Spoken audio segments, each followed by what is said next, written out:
শান্ত তো থাক ফটো শান্ত থেকে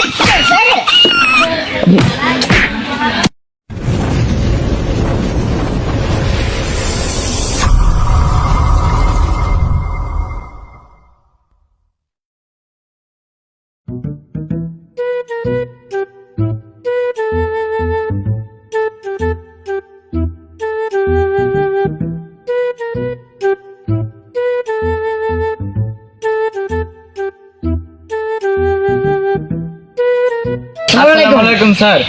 এই যে আমার আব্বারা নিয়ে আইছি। তোর বাবা? হয় স্যার। আচ্ছা, এই বসেন। এই চেয়ারটা নিয়ে তো, ওখান থেকে চেয়ারটা নিয়ে।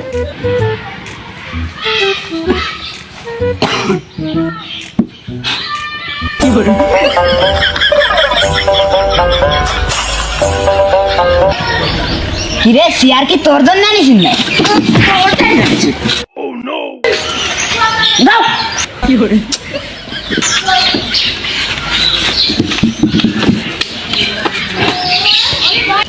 কি শুরু করলেন আপনারা? একটু শান্ত বসুন তো, চুপচাপ থাকুন। চুপ করবো মানে? শিক্ষাকে আমি আপনার চেয়ে কম দিতে পারি নাই। হ্যাঁ, আচ্ছা, তা আপনি কোন কলেজের প্রিন্সিপাল? কোনো কলেজের না, আমি আপাতত তোর প্রিন্সিপাল। এমনি তো কম দিছিল, আসার সময় কোষ্টি কোষ্টি নিয়ে আইছি। যখনই শুনতে পারিছি যে আপনি আমার ডায়ে ফোটাইছেন, ও তখনই আমি বুঝেছি যে কুছ তো গড়বড় হে দয়া। আচ্ছা বাদ দেন তো, ওগুলো বাদ দিন। আপনার ছেলে, আপনি যা করবেন সেটা আপনার ব্যাপার। মূলত আপনাকে এখানে যে কারণে ডেকে আনা হয়েছে, আমরা সে কথায় আসি। হয় আপনি একটু তাড়াতাড়ি কন দিই, আমার ওইদিকে আবার জোনে যাচ্ছি হবে, ব্যস্ত আছি। দেখুন, আপনার এই ছেলে পড়ালেখায় খুবই জঘন্য, আর আচার আচরণ ব্যবহারে তো অতি জঘন্য। আপনি ঠিকই কইছেন। হ্যাঁ,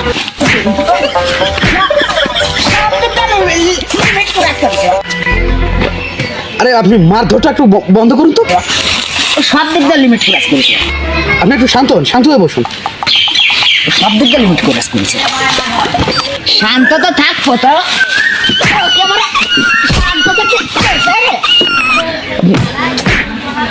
শান্ত থাকতে দেশেও আমার। হ্যাঁ,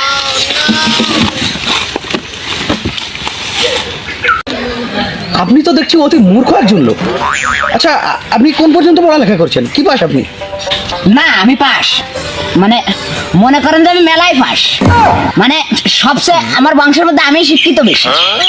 না, সেটা তো আপনার আচার ব্যবহার দেখে বোঝাই যাচ্ছে, কিন্তু আপনি এক্স্যাক্টলি কোন পর্যন্ত পড়ালেখা করছেন? আমি পড়েছি, মানে মেলায় পড়েছি, গাভায় 2.5 ক্লাস পর্যন্ত পড়েছি। ওই 3তে 2বার ফেল করলাম, ওই 3বার ফেল করলি আর আর যাইনি আমি। সে কি, কেন পরে জানি কেন? যাবো কে রে, ওই যে আব্বাদের বিলি নিয়ে গেল, কলেজে আপনি 3বার ফেল করেছেন, এবার আর নাক কাটার দরকার নেই, আপনি যায়েন না, আপনি এবার থেমে যান। ওই দিন আব্বার একটা ভুলের জন্য বাংলাদেশের তো একটা বিশেষ ক্যাডার কমে গেল। তারপরে তোমার মোট মূর্খ লোক তোমার সহি দেখতেছ না, আর অশিক্ষিত লোক দেখলে আমার খুন ছড়ে যায়, মানে কাজ বলবে যেন কিরামের একটু উল্টো পাল্টা। আসলে আপনার কথাগুলো শুনে আমার যা মনে হচ্ছে, আপনার ছেলের মানসিকতা জঘন্য হওয়ার পেছনে আপনার অনেক বড় হাত আছে। আপনি ঠিকই কইছেন, ওর পরে হাত তোমার সবসময় আছে, খালি হাত নাই পাও আছে।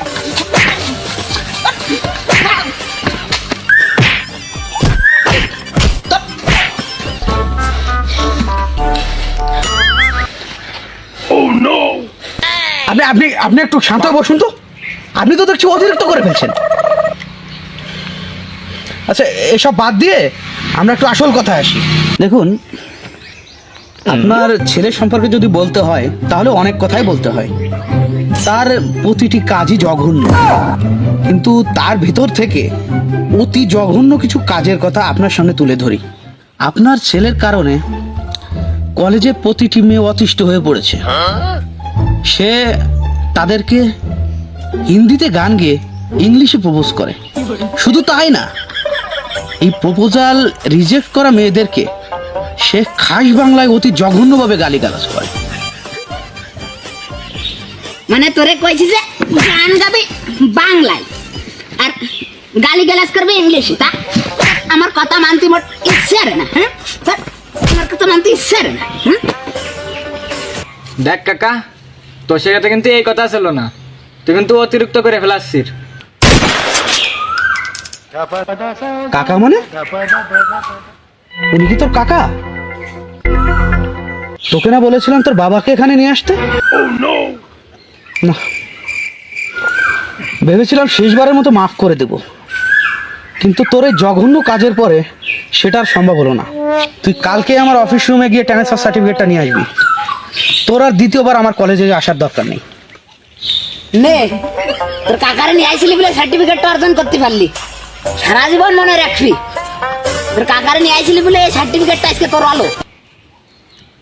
তাহলে স্যার, আজকে আমরা উঠি। সে তো যাবেনি, ওকে তো আমার কলেজে আসতে মানা করেছি। আপনি যেন দ্বিতীয়বার আমার চোখের সামনে না আসেন। ও ঠিক আছে, সার্টিফিকেট তো আমার নিয়ে আয় গেছে, আপনি যেন দ্বিতীয়বার আমার না ডাকেন। চল।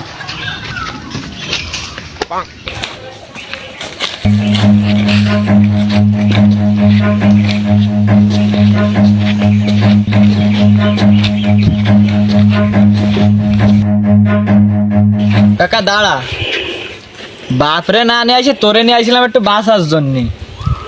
এখন তো দেখছি টোটালি জ্বলা গেল, নিয়ে তো আমার ওখানটাই করা হয়ে গেছিল। তোরে মারির বদলে মার দেবো।